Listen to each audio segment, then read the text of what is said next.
6절입니다. 마가복음 6장 1절부터 6절까지 말씀을 같이 합독합니다. 예수께서 거기를 떠나사 고향으로 가시니 제자들도 쫓으니라. 안식일이 되어 회당에서 가르치시니 많은 사람이 듣고 놀라 가로되 이 사람이 어디서 이런 것을 얻었느냐. 이 사람의 받은 지혜와 그 손으로 이루어지는 이런 권능이 어찌 됨이뇨. 이 사람이 마리아의 아들 목수가 아니냐. 야고보와 요셉과 유다와 시몬의 형제가 아니냐. 그 누이들이 우리와 함께 여기 있지 아니하냐 하고 예수를 배척한지라. 예수께서 저희에게 이르시되 선지자가 자기 고향과 자기 친척과 자기 집 외에서는 존경을 받지 않음이 없느니라 하시며 거기서는 아무 권능도 행하실 수 없어 다만 소수의 병인에게 안수하여 고치실 뿐이었고 저희의 믿지 않음을 이상히 여기셨더라. 아멘. 이에 모든 촌에서 두루다니시며 가르치시더라. 여기까지죠. 오늘 이 말씀은 예수님의 고향인 나사렛이라는 것이죠. 그 나사렛에 있는 그 백성들이 예수님을 배척하는 그런 내용이 나옵니다. 그래서 1절에 보면 이제 예수님께서 고향으로 내려가셨다는 말씀이 나오죠. 1절에 보면 예수께서 거기를 떠나사 고향으로 가시니 제자들도 쫓으니라. 그래서 거기 어디로 가버나움이라는 곳에서 주님께서 많은 기적들을 일으키셨습니다. 표적을 나타내셨고 거기를 떠나서 이제 그 가버나움에서 그리 멀지 않는 나사렛, 그 갈릴리 지역에 있는 그 고향으로 가신 겁니다. 그때 이제 제자들도 갔다 이렇게 말하죠. 그래서 누가복음 4장 16절에는 예수께서 그 자라나신 곳 나사렛에 이르사 안식일에 자기 규례대로 회당에 들어가서 성경을 읽으려고 서심해서 그 고향 예수님께서 자라셨던 그 나사렛이란 그 마을 동네에 가셔서 안식일 날 회당에 하나님의 말씀 성경을 주님께서 가르치셨다 이런 말씀이 나옵니다. 그 예수님의 그 안식일 날 말씀을 가르치신 그 말씀을 듣고 그 나사렛에 있었던 안식일 날 회당에 모였던 백성들이 그 말씀 듣고 나타난 반응이 이제 2절, 3절에 나옵니다. 2절, 3절. 그래서 2절, 3절을 같이 함께 읽습니다. 안식일이 되어 회당에서 가르치시니 많은 사람이 듣고 놀라 가로되 이 사람이 어디서 이런 것을 얻었느냐. 이 사람의 받은 지혜와 그 손으로 이루어지는 이런 권능이 어찌 됨이뇨. 이 사람이 마리아의 아들 목수가 아니냐. 야고보와 요셉과 유다와 시몬의 형제가 아니냐. 그 누이들이 우리와 함께 여기 있지 아니하냐 하고 예수를 배척한지라. 아멘. 예수님께서 안식일날 회당에서 말씀을 전하셨는데 이사야 6장 주의 성령이 내게 임하셨으니 그래서 주님께서 모든 것이 희년을 맞이해서 자유가 선포되었다. 이제 그 자유가 임하였다. 뭐 이런 말씀들을 가르치셨는데 그 말씀을 듣고 많은 사람들이 첫 번째는 놀랐다고 합니다. 그래서 2절에 이런 말씀이 나오죠. 안식일이 되어 회당에서 가르치시니 많은 사람이 듣고 놀라 가로되. 그 말씀을 우리 같으면 지금 설교의 말씀이죠. 성경 이사야 본문을 딱 읽으시고 그리고 말씀을 전하신 거죠. 그 말씀 듣고 많은 사람들이 놀랐다. 그래서 누가복음 4장 22절에 똑같은 어떤 사건에 대해서 다 말씀하는 내용인데 그 4장 22절에 또 이렇게 말씀합니다. 저희가 다 그를 증거하고 그 입으로 나오는 바 은혜로운 말을 기이 여겨 가로되 이 사람이 요셉의 아들이 아니냐. 그 입으로 나오는 바 은혜로운 말을 기이 여겼다. 그러니까 예수님은 목수 출신이셨죠. 가난한 집안에 자라셨기 때문에 교육을 받지 못하신 것 같습니다. 그러니 이렇게 특별한 교육을 받지 않는 이상 성경을 이렇게 해석하고 그럴 만한 정도가 되려면 사도 바울과 같이 그 유대 예루살렘에서 어느 가말리알 문화생이 됐든지 유명한 유학을 가서 배워야 합니다. 그런 형편도 되지를 못하셨고 그러지는 못하셨습니다. 그런데 그런 예수님에게서 말씀을 전하는데 오늘날 같으면 아니 쉽게 표현해서 신학도 아는 사람이에요. 그런 사람이 하나님 말씀을 전하는데 너무너무 은혜롭게 전하는 거죠. 그것도 성경 말씀에 누구도 책 잡을 수 없을 만큼. 그걸 놀랍게 여기는 거죠. 놀랍게 여기는 겁니다. 우리가 하나님 말씀을 전할 때 말씀에서 은혜를 입는다고 한다는데 그 말씀에서 전하는 말씀에서 은혜를 받는 것은 그 말씀을 전하는 사람의 지식에서 나온 것이 아니라 하나님께서 성령으로 말미암아 주신 지혜에서 비롯됩니다. 지혜.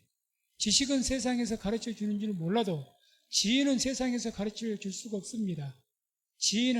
그 지혜는 어디에서 나옵니까? 성령으로부터 나옵니다. 성령으로부터. 성령께서 우리 임하시기 때문에 보혜사 성령께서 우리가 죄의 말씀, 그 진리 가운데로 인도하신 줄로 믿습니다. 성령께서 진리를 깨닫게 하십니다. 그렇기 때문에 이 말씀을 전하면서 그 말씀을 통해 능력이 나타나고 은혜가 나타나는 것은 지식을 통해서 된 거예요. 사람이 아는 것이 많고 지식이 많고 그래서 되어진 것이 아니라 하나님의 성령으로 말미암은 지혜를 통해서 되어진다는 거죠. 주님께서 세상에서 학문에서 배워서가 아니라 하나님의 성령의 감동을 입어서 성령으로 말미암아서 말씀을 전하시니 그 말씀에 은혜가 있었고 그 말씀 통해서 하나님의 권능이 나타난 줄로 믿습니다. 그러니 이제 그 말씀 듣고 많은 사람 놀란 거죠. 아니 목수 아들 아니냐, 우리가 같이 살았던 사람 아니냐.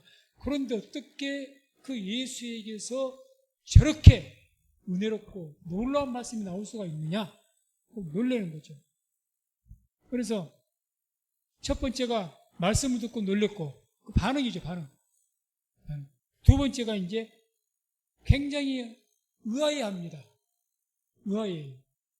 그래서 2절을 계속 보게 되면 이 사람이 어디서 이런 것을 얻었느냐? 이 사람이 받은 지혜와 그 손으로 이루어지는 이런 권능이 어찌 됨이냐? 그래서 이 사람이 어디서 이런 것을 얻었냐? 도대체 이 사람이 말씀을 이렇게 전하는데 이 사람의 지혜와 이렇게 은혜로운 말씀이 어디로부터 돼서 나온 것이냐? 어디로부터? 저 사람 배운 바가 없는데 우리하고 똑같이 못 배우고 그런 삶을 살았는데 도대체 어떻게 된 것이냐? 이 사람 받은 지혜와 그 손으로 이루어지는 이런 권능, 예수님의 손으로 병자가 고쳐지고 그런 어떤 권능들을 말하는 거죠. 도대체 이것이 어떻게 된 것이냐? 굉장히 의아스러운 겁니다. 그러고 나서 3절에는 또 뭐라고 합니까? 이 사람이 마리아의 아들 목수가 아니냐? 마리아.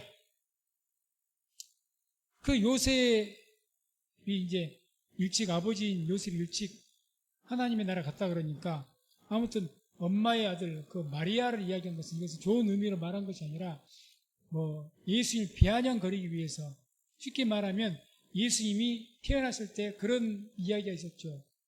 동정녀에게서 낳기 때문에 처음에 마리아가 많은 사람들에게 오해를 받았습니다. 그래서 예수님을 사생자라고 모독을 했죠. 아비를 모르는 자. 그러니까 성모 마리아께서 다른 남자를 통해서 얻은 자식이다. 아주 그런 모욕을 받은 그 모욕을 지금 하는 겁니다. 쉽게 표현하면. 사생자 아니냐. 이제 어떻게 해서든지 이 말은 무슨 말이냐. 이 고향 사람들이 예수님이 우리와 같은 똑같은 목수 출신이고 우리와 같은 그런 천한 직업을 가지고 있고 내가 그 형제들도 알고 엄마도 알고 아버지도 알고 같이 이웃집 살았는데 그런 이 예수란 사람이 이런 능력을 행하니 이런 들하니 이게 어떻게 된 것이냐? 이 사람 사생자 아니냐? 막 인정하기 싫고 비아냥거린 겁니다. 지 엄마를 우리가 아는데, 지 아버지도 알고 형제들도 내가 아는데, 우리가 같은 평범한 사람 아니냐는 거죠. 그래서 어떻게 해서든지 예수님의 권능과 어떤 능력을 인정하기가 싫은 겁니다. 아니, 얼마 전만 해도 1년 전, 2년 전만 해도 나하고 같이 밥도 먹었고 같이 유치해 살았던 사람이고 내가 그 집 가서 우리 집에 와서 일 좀 하라고 해서 일 좀 시키기도 했고 그랬는데 그런 어떤 거죠. 그래서 이 인정하기가 싫은 겁니다. 예수님 인정하기 싫은 거죠. 우리가 이 교만한 사람의 특징은 어떤 특징을 가지고 있느냐? 상대를 인정하거나 존중하기를 싫어합니다. 어떤 상대가 내가 너무 잘 알고 있는 상대다 할지라도 옛날에는 나보다 더 못했던 그런 사람이라 할지라도 지금 현재 그 사람이 탁월한 모습이 있고 존중받은 모습이 있으면 겸손한 사람은 그대로 인정을 해줍니다. 그리고 그 사람은 존중을 해줘요. 근데 교만한 사람은 어떻게 해서든지 인정 안 하려고 그럽니다. 에이 뭐 저 사람 뭐 지금 저런다 이거 옛날에 이랬지. 인정하기가 싫은 거죠. 그것과 똑같습니다. 아주 어떤 천박한 시기죠. 교만한 사람들은 그러거든요. 절대 상대방의 좀 탁월함이 있고 자기보다 나은 어떤 그걸 그냥 얼른 인정을 해줘야 되는데 존중을 해주고 안 해주려고 그래요. 어떻게 해서든지 혼자 와서 깔아뭉개려고 그러고 이게 참 천박한 시기죠. 그런 사람들은 이제 교만하기 때문에 교만하게 상대를 인정 안 하려고 합니다. 아주 자기보다 그냥 얼등하게 높아버리면 꼬리를 내리겠지만 자기가 조금이라도 좀 알고 옛날엔 제 사람이 나보다 못했는데 뭐 이런 어떤 그런 것을 이야기하면서 참 그러는 거죠. 그래서 교만한 사람은 상대방의 어떤 탁월함이나 자기보다 나은 것을 인정하지 않으려고 하죠. 유다서 1장 8절 보면 이런 말씀이 나옵니다. 함께 말씀을 합독합니다. 그러한데 꿈꾸는 이 사람들도 그와 같이 육체를 더럽히며 권위를 업신여기며 영광을 회방하는도다. 아멘. 그래서 아주 악한 사람들이 어떤 모습이냐? 권위를 업신여기며 영광을 회방한다. 권위를 업신여깁니다. 그러니까 이때도 이제 사도들 교회를 비방하고 교회를 대적하면서 자꾸 악한 자들이 어떻게 합니까? 권위를 업신여깁니다. 사도의 권위를 업신여기는 거예요. 사도의 권위를 업신여기는 거예요. 그리고 하나님의 영광을 회방하는 거죠. 권위를 업신여긴다 이 말은 업신여기다 이 말은 아데테오라는 성경 원어를 사용하는데 이 아데테오는 거절하다 이 뜻을 본 뜻을 갖고 거절한다. 이게 무슨 말이냐? 권위를 거절한 거예요. 인정하지 않으려고 하는 거예요. 저 사람이 사도인데 바울? 저 사람 나 알아. 저 사람인데 길리기아 다수에서 고향 사람이야. 천막업을 했고 장막업을 했죠. 바울도. 나하고 장막업도 했고 기술은 좋지. 근데 뭐 그 사람이 뭐 사도라고? 권위를 인정하시는 거예요. 인정하시는 거예요. 베드로도 알고 내가 알고 베드로도 이분들은 예수님을 따라다녔고 예수님 얼굴도 봤고 그러니까 당연히 사도인 것을 인정하지만 바울이 언제 예수님 얼굴에도 봤느냐? 예수님 따라다닌 적도 없다. 우리 교회를 핍박한 사람이다. 그런데 어떻게 사도냐? 아무리 하나님 말씀 전하면 성령의 권능이 나타나도 인정하기를 싫어하는 거예요. 유대인들이 그런 거죠. 자꾸 지난 시간에 이야기했던 것처럼 이번 주일에도 이야기했던 것처럼 유대인들이 따라다니면서 사도 바울을 핍박했던 것은 사도 바울의 권위를 인정하기 싫은 겁니다. 인정하지 않는 거죠. 거절한 겁니다. 거절. 그래서 교만한 사람들은 그러죠. 저 사람 다 안다는 이유로 권위를 거절하려고 하는 거예요. 하나님께서 기름 부으셨는데 거절하는 거예요. 거절하는 거예요. 그런 자들은 하나님의 영광을 회방하게 되어 있죠. 하나님 대적하게 되는 거죠. 이렇게 교만해서 천박한 시기죠. 천박한 시기로 인해서 예수님을 인정하지 않고 사도들을 인정하지 않고 하나님께서 허락하신 권위를 인정하지 않는 그런 어떤 자들. 그렇게 되니까 거기 이제 결과가 어떻게 됐느냐. 3절에 나오죠. 결과적으로 예수를 배척하는지라. 예수님이 누구십니까? 우리의 구원자이십니다. 메시아이십니다. 그토록 유대인들이 기다리고 역사적으로 수천 년간 기다려왔던 그 메시아입니다. 그런데 배척해버린 거예요. 배척하는 거죠. 이 배척했다. 이 단순히 배척했단 말은 함정, 덫 이런 뜻을 가지고 있는데 스칸달론이 그냥 단순하게 예수님을 멀리한 것이 아니라 음모나 함정을 파서 예수님을 공경에 빠뜨려 버렸다는 거예요. 공경에. 적극적으로. 그러니까 예수님의 권위를 인정하지 않는 하나님께서 허락하신 그 기름 부으심, 그 메시아의 권위를 인정하지 않는 그 영적인 권위를 인정하지 않는 그 결과 예수님을 배척한 겁니다. 오늘날도 마찬가지죠. 교회의 권위를 인정하지 않아요. 교회는 특별히 이 세상에서 하나님께서 기름 부어서 하나님의 뜻을 이루기 위해서 사용하신 거룩한 집단입니다. 거룩한 공동체예요. 그래서 교회가 얼마나 하나님의 거룩한 공동체인지 모릅니다. 그런데 인정하기 싫은 거예요. 교회가 뭔데? 교회가 뭔데? 교회에서 어떤 심판이나 판단이나 해서 징계를 하고 그러면 교회가 뭔데? 이 교회에서 나를 갖다 징계를 해? 다른 교회로 가면 되지. 그건 인정하기 싫은 거죠. 그건 아주 교만한 것이고 악한 행동이죠. 그런데 이 예수님의 고향 사람들이 그랬다는 이야기입니다. 고향 사람들. 그래서 마태복음 11장 6절에 이런 말씀이 나오죠. 누구든지 나를 인하여 실족하지 아니하는 자는 복이 있도다. 예수님을 인해서 실족하지 않는 자. 누가 예수님을 통해서 예수님 때문에 왜 실족할까요? 이와 같이 예수님의 권위를 인정하지 않으니까 예수를 메시아로 인정을 않는 거예요. 그 이유가 뭐든 내가 고향 사람이 예수를 내가 어려서부터 봤어. 그래서 그렇게 됐든지 내 마음이 교만해서 그렇든지 악해서 그러든지 이유에 어떠든지 간에 예수님의 그 영적 권위를 인정하지 않는 거예요. 그게 실족하죠. 실족하죠. 저주이죠. 저주. 오늘날도 끝까지 예수님을 영접하지 않고 그런 사람들은 바로 그런 것 때문에 그런 것 아니겠습니까? 인정하지 않는 거예요. 권위를 인정하지 않는 겁니다. 그 다음 4절에 보면 이제 이렇게 예수님을 권위를 인정하지 않고 노골적으로 배척한 그 백성들에 대해서 주님께서 하신 말씀입니다. 4절 함께 합독합니다. 예수께서 저희에게 이르시되 선지자가 자기 고향과 자기 친척과 자기 집 외에서는 존경을 받지 않음이 없느니라.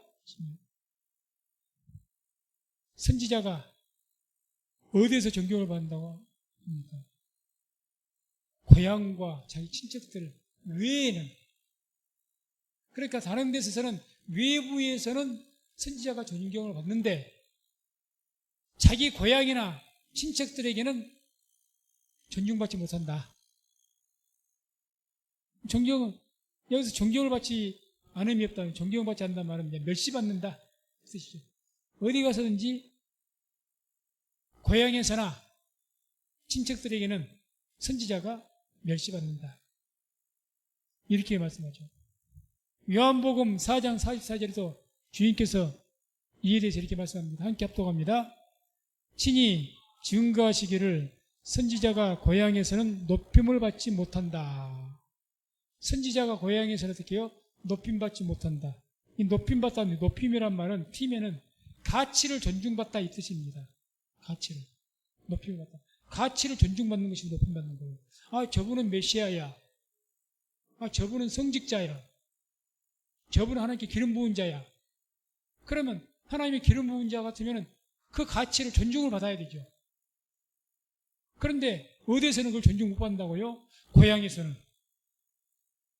고향에서는 못 받는다는 거죠. 한마디로 예수님께서는 고향에서 뭘로 존중 못 받는 겁니까? 메시아로서 존중을 못 받는 겁니다. 메시아로서. 하나님의 아들로서 존중을 못 받으신 거예요. 가치를 인정 안 하려고 해요. 저 목사 내가 아는데, 저 예수 내가 아는데, 엄마도 알고 형제들도 아는데, 내가 예수 어렸을 때 봤는데, 나이가 많이 드신 분들, 내가 예수 어렸을 때도 봤는데, 이런다는 거죠. 그래서 그것은 오늘날도 이런 일들이 참 많이 있습니다. 오늘날도. 또 이 말씀대로 선지자가 오늘날 기름 부은 그런 성직자들이 고향에서는 인정받지 못하는 것이 그런 일들이 항상 있고. 그래서 어찌됐든 간에 이유야 어떠하든지 간에 영적인 권위가 인정받지 못하면 그 영적인 권위자를 통해서 능력과 권능이 나타나지 않는다는 것. 그걸 우리가 알아야 됩니다. 즉 이렇게 주를 배척하니까, 주의 권위를 인정하지 않으니까, 메시아로서의 권위를 인정하지 않으니까, 인정해 주지 않으니까 그 결과가 어떻게 됐습니까? 5절 6절입니다. 5절 6절 함께 말씀을 합독합니다. 거기서는 아무 권능도 행하실 수 없어 다만 소수의 병인에게 안수하여 고치실 뿐이었고 저희의 믿지 않음을 이상히 여기셨더라. 이에 모든 촌에 두루 다니시며 가르치시더라. 아멘. 자, 그 결과 예수님의 권위를 인정해 주질 않았더니, 존중해 주질 않았더니 그 결과가 어떤 일이 났냐? 그 첫 번째가 바로 5절에 거기서는 아무 권능도 행하실 수 없었다고 합니다. 예수님을 메시아로 인정을 안 하니까, 쉽게 표현하면 예수님의 권위를 인정하지 않으니까, 그 말은 예수님을 안 믿었다는 거예요. 메시아로 인정을 안 한 거니까. 안 믿었다는 이야기예요. 그리고 예수를 믿었다는 이야기는 예수님이 우리의 구원자라는 것을 인정했다는 겁니다. 예수님은 내 영혼을 구원하시고 나를 모든 환난 가운데 건지실 구원자라는 것, 이것을 믿는다는 것. 왜? 나를 그렇게 구원할 만한 권세와 능력이 주님께 있다는 것, 이것을 믿는 거죠. 그 구원자라는 그 영적인 권위를, 예수님의 그 메시아의 그 권위를 인정을 해줘야 되는데 인정을 안 하는 거예요. 저 예수 내가 잘 아는데, 저 예수가 뭐 구원자라고? 우리가 그토록 지금까지 수천 년 기대 메시아라고 말 같은 소리를 해. 어디 이런 총구석에서 그런 위대한 분이 나겠느냐? 이렇게 되는 거죠. 나다나엘이 그런 말을 했죠. 나사렛에서 무슨 선한 것이 나겠습니까? 그런 거지, 무시를 해버린 거죠. 저 사람 나하고 같은 건데, 뭐 저 사람이 뭐 목사라고? 뭐 저 사람이 뭐라고? 한마디에 이렇게 딱 잘라버리는 거죠. 어쨌든 간에 이유야 어떠든지, 내가 그 사람을 잘 알아서 그랬든지, 그 사람을 무시해서 그랬든지, 이유야 어떠든지 그 상대방의 영적 권위를 인정하지 않으면 그것을, 거기를 통해서 하나님의 권능은 나타나지 않습니다. 여기에 우리가 참 많이 이 성도님들이 깊이 생각을 해야 됩니다. 주님께서도 마태복음 13장 58절 58절이 함께 합독합니다. 저희의 믿지 않음을 인하여 거기서 많은 능력을 행치 아니하시니라. 저희가 믿지 않았다. 예수님의 권위를 인정하지 않는 거예요. 예수가 무슨 메시아야. 이웃집 내 동네에 있던 청년이지. 이렇게 되는 거죠. 저게 뭐 목사야. 옛날에 나와 같이 신앙생활 했고, 옛날에 다 이런 내가 다 아는데. 똑같습니다. 똑같아요. 저게 내 조카인데 무슨 목사야. 저게 내 사촌 동생인데 무슨 목사야. 이런 어떤 인간적인 시각. 그래서 상대가 목회자라는 것은 성직자이고 하나님께 기름 부으심 받아서 하나님의 목사로서의 어떤 기름 부으심을 주신 것인데 인정하지 않는 거예요. 거절해버린 겁니다.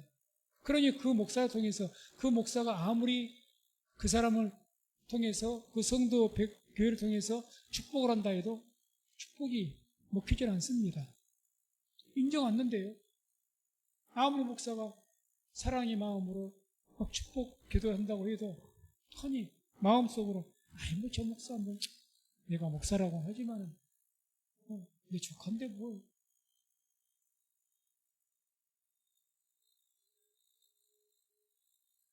축복과 권능이 임하지 않습니다. 나타나지 않습니다. 주님도 마찬가지죠. 주님도 그렇죠. 주님도. 믿지 않는 사람에게는 능력 안 나타납니다. 믿지 않는 사람. 주님께서 나를 위해서 기도하셨다. 예수님 나의 구원자이시다. 그런 믿음, 주님의 권위를 인정하면 마땅히 주님께서 기도하면 능력이 나타나죠. 이 목사님 하나님께 기름 부으셨고 우리 성림성공교회 또 우리 교회 담임 목사님 세우셨다. 기름 부으셨다. 이걸 확실하게 인정하면 그 목회자를 통해서 축복 기도할 때 하나님께서 기름 부으신 하나님의 종을 통해서 축복을 하니 그걸 인정하니까 그걸 통해서 하나님의 축복이 그대로 임하게 될 줄로 믿습니다. 그런데 그것을 인정 안 하려고 하는 거예요. 이유가 어찌 됐든 간에 교만이 됐든지 간에 친해서 그랬든지 간에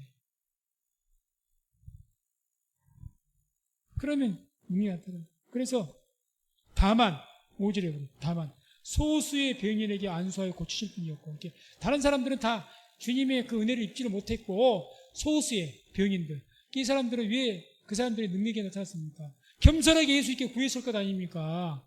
가서 동네 사람이라도 이분들은 병이 들어서 그랬는지는 몰라도 내가 병 들었으니까 어쩔 수 없이 겸손하게 될 수밖에 없겠죠. 그러니 주님을 인정을 하고 병 낫기를 구하니까 그들에게 능력이 나타난 거예요. 근데 그렇지 않은 사람들은 주님이 아무리 내 마을 고향 사람들이고 내 친척들이고 내 동생들인데 왜 축복을 안 하고 싶습니까? 축복하죠. 어느 담임 목사가 자기 교회 성도들을 위해서 축복하지 않는 목사가 어디가 있답니까? 어떻게든 함께한 교회를 갖다 섬기는데 그걸 뻔히 아는데 왜 축복을 안 해요? 축복을 하죠. 저 역시도 마찬가지로 매일 성도님들 이름으로 축복 기도를 하고 아무리 축복을 해도 인정을 안 해 권위를 교만이 됐든지 내가 목사라 너무 쉽게 봐서 그랬든지 어떻게 그게 권위로 임하겠습니까? 축복 기도가 임하지 않습니다. 주님도 그러신 거예요. 주님도 모든 선지자가 다 그렇답니다. 고향에서는 그저 대접받지 못한다. 이거 우리가 성도님들이 잘 깊이 생각해야 됩니다.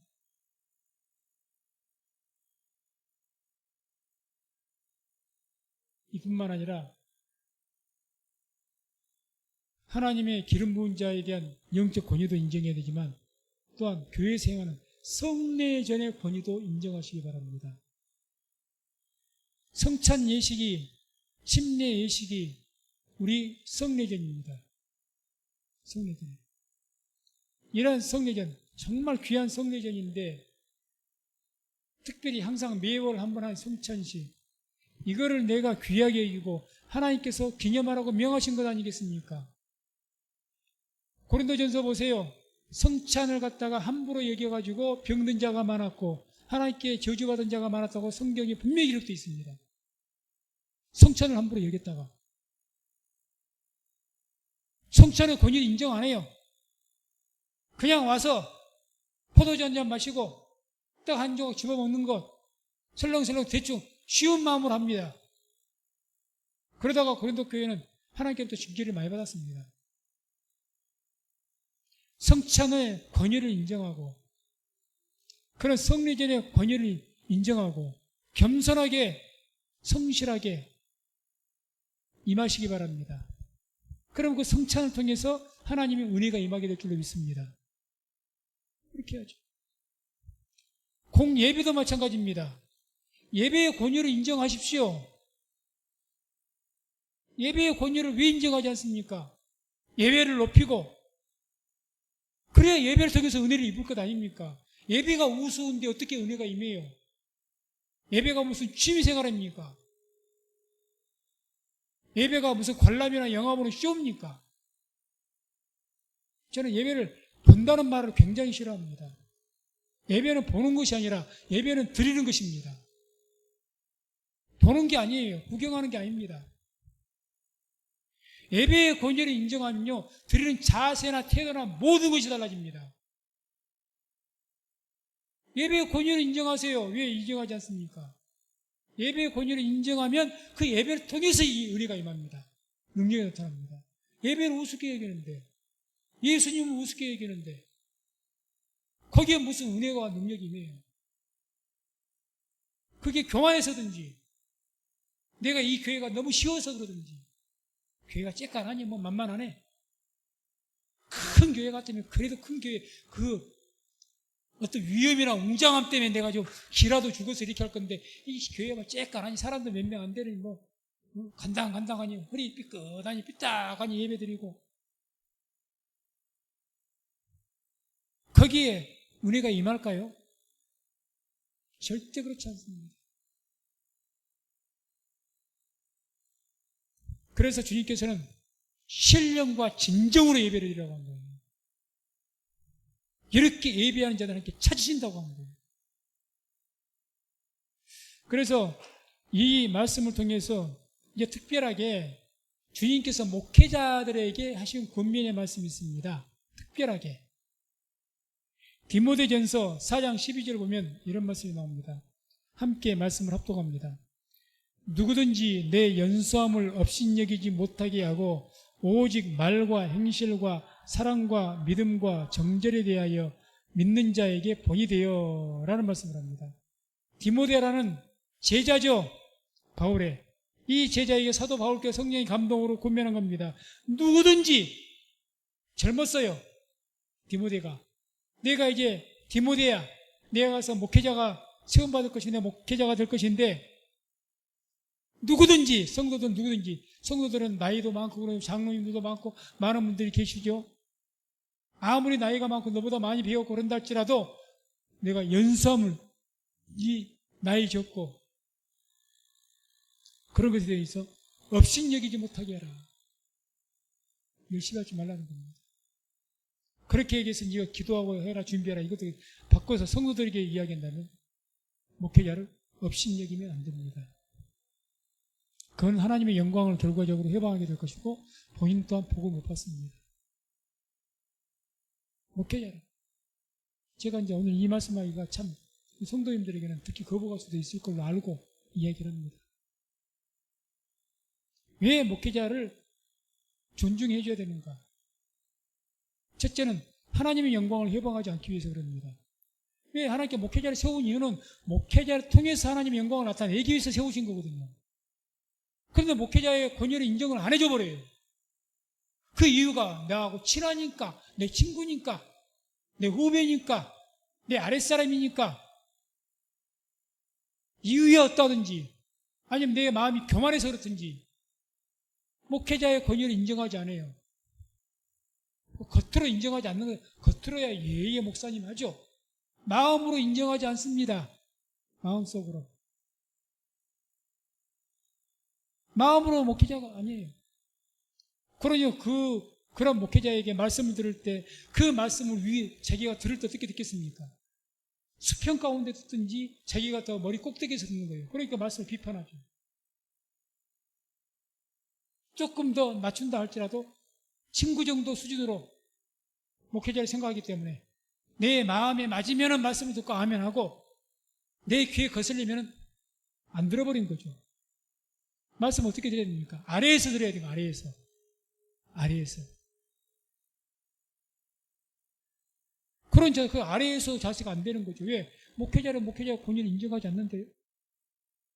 입으로는 목사님에도 마음으로는 그런 생각이 없는데 그렇게 하는 이유가 뭐 친해서 그렇든지 교만해서 그렇든지 이유였다든지 그러면 하나님의 영광을 해방하는 것이고 결과적으로 본인이 없고 우리가 없는 거죠. 아무리 목회자가 그런 분들한테 축복 기도하면요 축복 기도가 임하지 않습니다. 튕겨져 나가요. 튕겨져 나갑니다. 왜? 그 믿음으로 받겠습니까? 머리 안수해 좀 안수한갑다.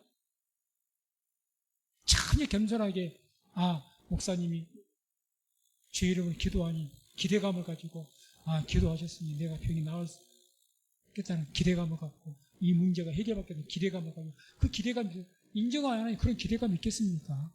전혀 안수 기도해달라고 말하고 싶지도 않고 목사님 기도 필요 없어요. 내가 기도하면 돼요. 별로 목회자의 기도를 필요로 하지도 않습니다. 그런데 무슨 은혜가 임하지? 이게 불행이 아니라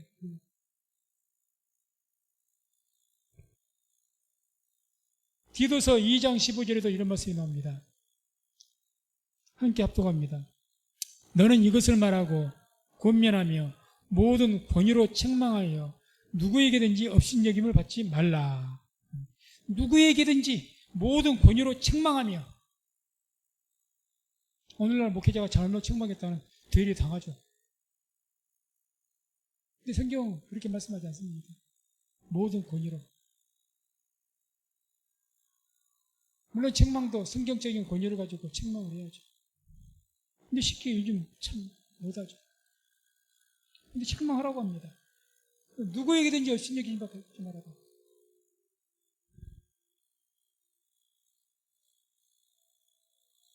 그래서 성도님들께서 이유에 어떠하든지 간에 그냥 목회자가 너무 쉽고 편하면 좋지 않습니다. 목회자는 쉽고 편한 대상이 되면 안 됩니다. 목회자라는 것은 쉽고 편한 대상이 되서는 안 돼요. 조금은 어려운 사람이 되어야 됩니다. 어려운. 그리고 목회자를 대할 때는 특히 예배를 인도하고 기도하고 언제든지 목회자에서는 항상 그 목회자이기 때문에 그 직분을 인정해주고 존중해줄 수 있는 그런 마음이 항상 있을 때에 비로소 하나님의 은혜가 임하는 것입니다. 그래서 그제도 제가 세미나를 들어간 요한복음 공부하는 데 가서 이제 듣고 왔습니다. 그 목사님이 강의하시다 그런 이야기를 해요. 목회자는 조금 신비스러운 데가 있어야 된다. 100번 맞는 말입니다. 신비주의자가 되라는 이야기가 아니고 너무 목회자가 좋은 목사님, 착한 목사님 아니다. 거룩한 목사가 되어야 된다는 거죠. 목사는 거룩한 목사가 돼야 되지. 우리 목사님 좋아, 착해. 얼마나 좋은데 우리 목사님. 결코 그게 좋은 것이 아니라는 거죠.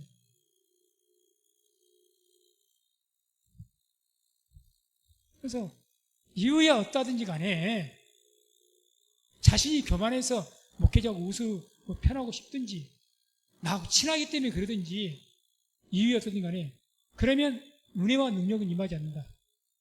그걸 알아야 됩니다. 서로에게 불행한 거예요. 서로에게. 당시 유대와 헬라 그 시대 그때 당시 이런 격언이 있었다고 합니다. 철학자가 자기 고향에서 어렵게 산다. 철학자가 다른 지역에서는 외부에 나가면 인정받고 존경받고 스승으로서 철학자로서 막 많은 사람들 배우고 존경받는데 자기 고향에서는 어렵게 산답니다. 대접을 안 해주는 거예요. 자가 뭐 철학자라고.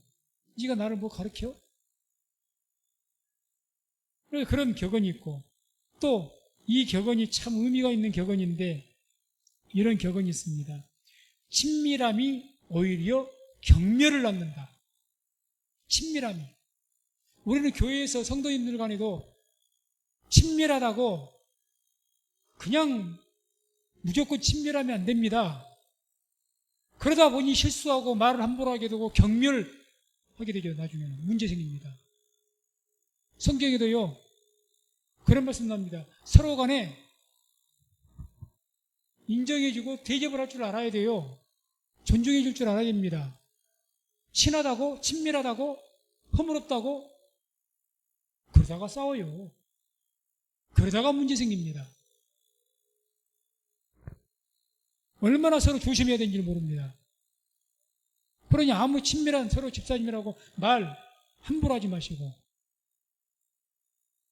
예의를 지키시기 바랍니다. 목사와 성도 간에 말할 것도 없고요. 목사도 성도님들에게 그렇게 해야 되고 성도님도 목사에게 대해서 그렇게 해야 되는 것이고, 그래서 친밀함이 우리가 경멸을 합니다. 경멸. 이런 말들은 우리가 참 마음 깊이 새겨둬야 됩니다. 그래서 마지막으로 마태복음 23장 2절 3절 한번 말씀 보고 마치도록 하겠습니다. 함께 말씀을 합독합니다. 서기관들과 바리새인들이 모세의 자리에 앉았으니 그러므로 무엇이든지 저희의 말하는 바는 행하고 지키되 저희 하는 행위는 본받지 말라. 저희는 말만 하고 행치 아니하며, 이런 말씀이 나옵니다. 서기관과 바리새인들, 예수님께서 이 독사의 새끼들이라고 저주했던 그런 종교 지도자들입니다. 그런데 주님께서 그런 자들에게 뭐라고 이야기합니까? 그렇게 주님께서 저주한 자들이라도 그들이 지금 어디에 앉았다고 합니까? 모세의 자리에 앉았다 그럽니다. 모세의 자리에 앉았다는 무슨 말입니까? 하나님의 말씀을 가르치는 자리에 앉았다는 겁니다. 오늘날 같은 말씀을 선포하고 설교하고 예배를 인도하는 목회자의 자리에 앉았다 그 말입니다. 그러니 너희가 그들이 악한 행위는 본받지 말고 말하는 것은 순종해라는 거죠. 한마디로 뭘 하라는 겁니까? 그들이 악한 자들일지라도 그들의 직분을 인정해줘라는 거죠. 존중해줘라. 모세의 자리에 앉았으니까 목사님이니까 목사님으로 존중을 해줘라.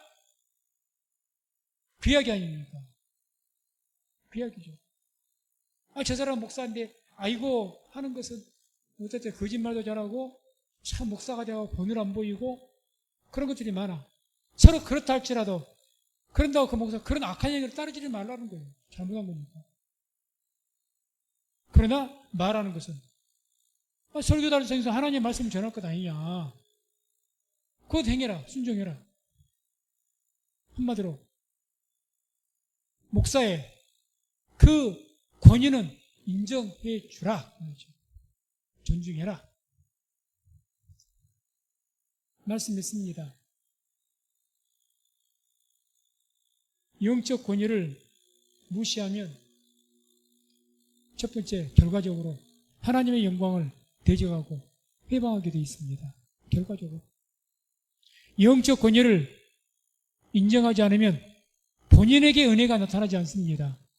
하나님의 능력이 임하지 않습니다. 이거를 결코 잊지 마시기 바랍니다. 은혜 받기 원하십니까? 겸손히 행하십시오.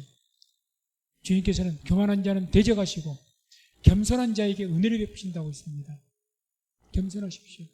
아무리 나보다 못한 그런 성직자일지라도 나이도 어리고 나보다 배운 것도 없는 것 같고 나보다 약한 것 같고 그런다 할지라도 교만하게 행하지 마시고 겸손하게 상대의 영적 권위를 인정하고 존중하면 그런 겸손에 통해 주님께서 은혜를 베푸시고 능력을 베푸십니다.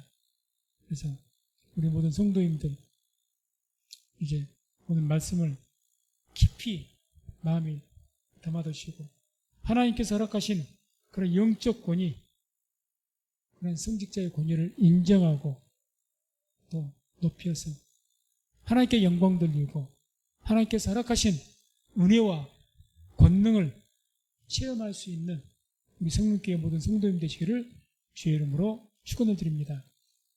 기도하겠습니다. 하나님 감사합니다.